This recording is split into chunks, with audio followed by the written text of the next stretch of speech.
Okay, so we're going to go through the conclusion to the Newton's Law of Universal Gravitation lab that we performed online. So what we should have gotten through our analysis of the variables was a direct relationship between the force of gravity and the mass. So we would have seen this direct proportion between the force of gravity and the mass. And if we performed the same experiment by changing the mass of the other object, we also would have seen that this force of gravity was also proportional to, and that's what that means, proportional to the mass of object 2. The second experiment that we worked on was looking at the change in the force of gravity as I dragged the two objects further apart. And it turns out there's two linearizations that you were required, a two-step linearization where you took the inverse of the radius and then you squared it.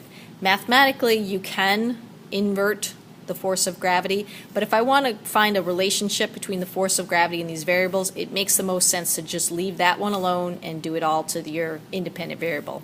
So this relationship told us that our force of gravity is proportional to 1 over the radius squared. Putting all those ideas together, we get that the force of gravity was proportional to the product of the masses divided by the radius squared. This is known as Newton's Law of Universal Gravitation, affectionately known as NLUG. Gravitation, and I call it NLUG. So this shows us that there's an inverse square relationship between the force and the radius. So if I double the radius, it's going to decrease my force by a factor of 4. If I triple the radius, it will decrease my force of gravity by a factor of 9. If I decrease the radius by 1/3, then that would make it so they're getting closer together. That would tell me that my force gets 9 times greater. So we can look at this proportionality and see what the variables are doing.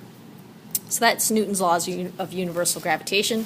For a long time, this is what it was left as. Newton only had this proportionality constant because he didn't have the materials or the technology or the wherewithal, whatever, to figure out what constant needed to go in front of that.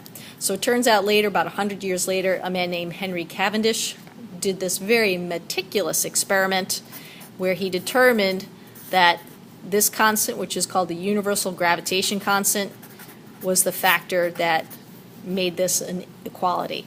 So G is the universal gravitation constant, universal gravitation constant.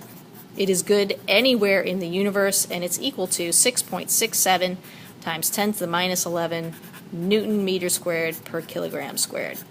Now, what we want to be able to do in our lab, slide that over, is look at our data, look at our equations that we would generate from each one of those graphs. So let's look at what we would get from the force versus mass. The force versus mass experiment would give us the force of gravity is some number, this is going to be our slope, newtons over kilograms, times the mass of object 1, and then the other equation would be some number, newtons per kilogram, times the mass of object 2.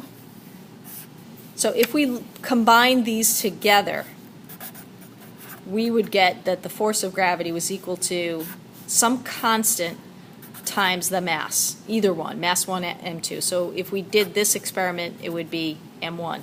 This constant, according to Newton's law of gravitation, is equal to g times the other mass divided by the radius squared.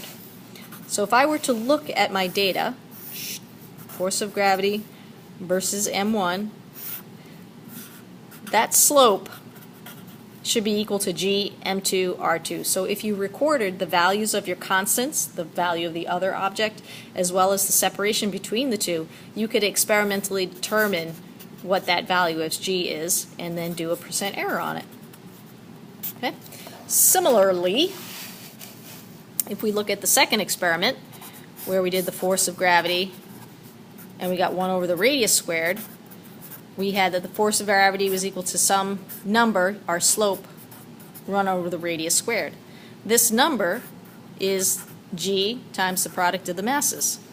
So that is going to be equal to the slope of our line. So if we take that graph, that slope will be right there. So again, this is our force of gravity, and this is 1 over the radius squared. we can experimentally determine G, and once again, do the percent error. And that's the main conclusion from the lab that I want you to include in your lab notebooks.